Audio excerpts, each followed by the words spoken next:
Hi friends, welcome to my channel. Update అయితే నేను మీ ముందుకు తీసుకొచ్చాను ఫ్రెండ్స్. మన టాపిక్ అప్డేట్ ఏంటంటే మీకు నేను చెప్పబోయేది పెన్షన్ల గురించి అయితే మీకైతే నేను ఒక అప్డేట్ చెప్పబోతున్నాను. ఈ అప్డేట్ ఏంటంటే మార్చి నెల పెన్షన్లు అయితే లిస్టు ఎలా చెక్ చేసుకోవాలి, అలాగే కొంతమంది పెన్షన్లకి డబలుగా ఇవ్వబోతున్నారు, బోగస్ పెన్షన్లు ఉన్నట్టు తేలాయి. అలాగే వారంలో 3 రోజులు మాత్రమే పెన్షన్ వెరిఫికేషన్ చేస్తారు. అది ఎందుకు, ఎలా చేస్తారు అనే విషయాలు చెప్తాను. కొత్త పెన్షన్ల గురించి కూడా ఎప్పుడు వస్తాయి విషయాలు కూడా చెప్తాను ఫ్రెండ్స్. ఈ విషయాలను తెలుసుకునే ముందు మీరు నా ఛానల్ ఫస్ట్ టైం చూస్తున్నట్టయితే సబ్స్క్రైబ్ చేయండి. ఇలాంటి వీడియోస్ కోసం నా వీడియోని లైక్ చేయండి, సబ్స్క్రైబ్ చేయండి. మనం పూర్తిగా వివరాలకు వెళ్ళిపోదాం. వివరాలకు వెళ్ళే ముందు ఇంకో చిన్న విన్నపం ఏంటంటే, మీకు ఎప్పటికప్పుడు అప్డేట్స్ తెలియాలంటే, లేటెస్ట్ అప్డేట్స్ తెలియాలంటే మీకు వాట్సాప్ ఛానల్ క్రియేట్ చేశారండి, డిస్క్రిప్షన్లో ఉంటుంది, జాయిన్ అవ్వండి. ఎప్పటికప్పుడు మెసేజ్ రూపంలో మీకు అప్డేట్స్ ఇస్తుంటాను. పూర్తిగా అయితే వివరాలకు వెళ్ళిపోతాం. ఒక్కొక్కటిగా మీకు నేను ఇవన్నీ వివరిస్తాను ఫ్రెండ్స్.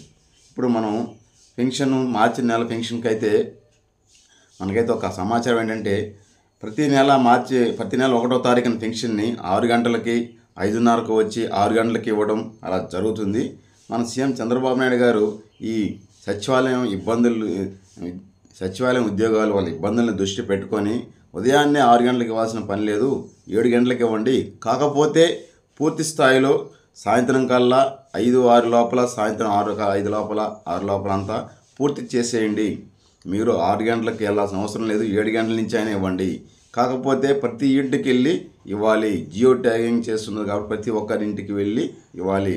లేదు ఒకవేళ అక్కడ ఏదైనా నెట్వర్క్ సమస్య ప్రాబ్లం ఏదైనా ఉంటే 300 మీటర్ల లోపే ఇవ్వాలనేసి చెప్పడం జరిగింది. కాబట్టి ఇంక నుంచి ప్రతి నెల 6 గంటలకు కాకుండా 7 గంటల నుంచి అయితే పెన్షన్ పంచబోతున్నారు.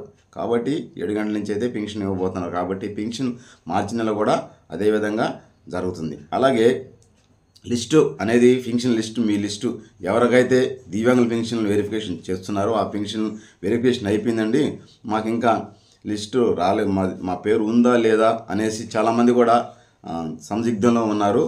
ఆ విషయాలు ఏంటంటే, మీ పెన్షన్ మీ వెరిఫికేషన్ అయిపోతే మీకు ఇంకా నోటిఫికేషన్ అయిపోయింది, మీకు ఉందా లేదా అని తెలియాలంటే మీ దగ్గరలో ఉన్న సచివాలయంకి వెళ్ళి లిస్ట్ అయితే వచ్చుంటుంది. కాబట్టి మార్చిన లిస్ట్ అయితే వచ్చుంటుంది. కాబట్టి మీరు దగ్గరికి వెళ్ళి, ఇంకా రాకపోతే ఇంకా 4-5 రోజులు ఉంది కాబట్టి ఇంకా 3 డేస్ తర్వాత వెళ్ళి మీ దగ్గరలో ఉన్న సచివాలయంకి వెళ్ళి మీ లిస్టులో మీ పేరు ఉందో లేదో ఒకసారి అడిగి తెలుసుకోండి. తర్వాత డబుల్ పెన్షన్ ఎవరికి ఇస్తారంటే, లాస్ట్ మంత్ ఎవరైతే తీసుకోలేదో వాళ్ళకైతే డబుల్ పెన్షన్ అయితే ఇవ్వబోతున్నారు. ఎందుకంటే ప్రతి నెల ఎవరో ఒకరి కొన్ని ఇబ్బందుల వల్ల ఆగిపోవడం, రాలేకపోవడం ఇలా జరుగుతుంది. కాబట్టి అలాంటి వాళ్ళకైతే లాస్ట్ మంత్ ఈ మంత్ కలిపి అయితే డబుల్ పెన్షన్ అయితే ఇవ్వబోతున్నారు. అలాగే కొన్ని దగ్గరలో ఎమ్మెల్సీ కోడ్ ఉన్నందువల్ల హోల్డ్లో కొన్ని వాళ్ళకి అంటే స్పోసస్ పెన్షన్లు ఇవ్వకుండా ఆగిపోయాయి. ఎన్నికల కోడ్ అది అయిపోయిన తర్వాత వెంటనే స్పోసస్ పెన్షన్లు కూడా విడుదల చేస్తామనేసి చెప్పడం జరిగింది. తర్వాత వెరిఫికేషన్ 3 డేస్లో, వారంలో 3 రోజులు మాత్రమే వికలాంగుల పెన్షన్ వెరిఫికేషన్ జరుగుతుంది. ఎందుకంటే మిగతా 4 రోజులు వాళ్ళ విద్య అంటే వాళ్ళ ఉద్యోగం రీత్యా వాళ్ళ పని చేయాల్సింది. కాబట్టి 4 రోజులు వాళ్ళ పని అంటే వాళ్ళ ఉద్యోగం రీత్యా పని చేయాల్సి ఉంటుంది. కాబట్టి 4 రోజులు అలా చేసిన 3 రోజులు మాత్రం వెరిఫికేషన్కి వస్తారు. అలాగే మీకు ఏదన్నా వెరిఫికేషన్ మీకు నోటిఫికేషన్ ఇచ్చారనుకోండి, మీ ప్రాణం దగ్గర హాస్పిటల్కి వెళ్ళాలంటే 6,000 పెన్షన్ వాళ్ళకి హాస్పిటల్కి వెళ్ళాలనుకోండి, ఈ 3 డేస్ ఏ రోజులు మీకు ఇచ్చినప్పుడే వెళ్ళండి. ఎందుకంటే వాళ్ళకు కూడా మాత్రం 3 రోజులు మాత్రమే వెరిఫికేషన్ చేయడం జరుగుతుంది వారం రోజుల్లో.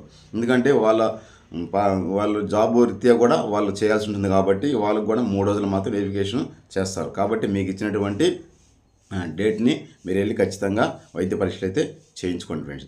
తర్వాత మీకున్నట్టు ఇంకోటి ఏంటంటే, హోల్డ్లో వీళ్ళు పెన్షన్ హోల్డ్లో పెడుతున్నారంటే, ఇప్పుడు ఎవరికైతే బోగస్ పెన్షన్లు అనేది తేలినదో ఆ బోగస్ పెన్షన్లు అనేసి అన్నీ కూడా తొలగించే ఆలోచనలో ప్రభుత్వం కూడా లేదు. వాళ్ళకి మరో అవకాశం కల్పించే దిశలో కూడా ఆలోచిస్తుంది ప్రభుత్వం. అంటే ఇప్పుడు మీ బోగస్ పెన్షన్లు అనేది మీకు లిస్ట్ వెంటనే డిలీట్ చేయరు. కాబట్టి హోల్డ్లో పెడతారు. 1,20,000 పెన్షన్ దాకా బోగస్ వెరిఫికేషన్లు తేలాయనేసి చెప్తున్నారు ప్రభుత్వం. వీరందరి పెన్షన్ని హోల్డ్లో పెట్టడం జరుగుతుంది. వెంటనే వాళ్ళకి కట్ చేయరు పెన్షన్ని. హోల్డ్ అంటే తాత్కాలికంగా పెన్షన్ ఇవ్వకుండా నిలిపివేస్తారు.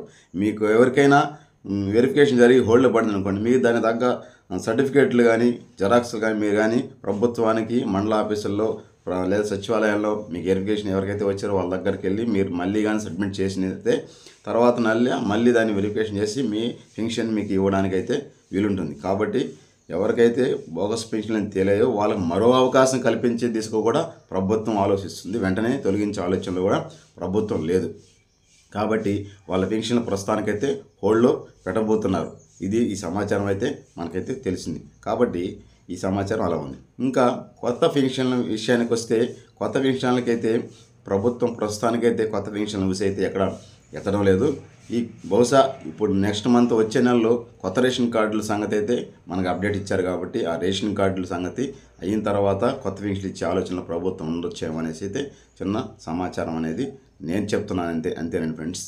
అంటే చాలామంది వరకు అర్హులైన వాళ్ళకి రేషన్ కార్డు లేక ఇబ్బందులు పడుతున్నారు. ఒకే రేషన్ కార్డులో ఇద్దరుండి అలా చాలా ఇబ్బందులు పడుతున్నారు. కాబట్టి అలాంటివి ఏమన్నా రేషన్ కార్డులు వదిలిన తర్వాత కొత్త పెన్షన్లు వచ్చే ఆలోచన అయితే ప్రభుత్వం చేస్తుందేమో మనం వేచి ఉండాలి ఫ్రెండ్స్. ఇది ఫ్రెండ్స్ నేను చెప్పినట్టు ఈ సమాచారం. చిన్న పొరపాట్లు తడబాట్లు ఉంటాయి ఫ్రెండ్స్. వేరే పెన్షన్ల గురించి ఏమైనా డౌట్స్ ఉంటే కూడా మీరు కమెంట్ చెప్పచ్చు ఫ్రెండ్స్. చిన్న పొరపాట్లు తడబాట్లు ఉంటే మన్నించండి ఫ్రెండ్స్. జై హింద్ ఫ్రెండ్స్.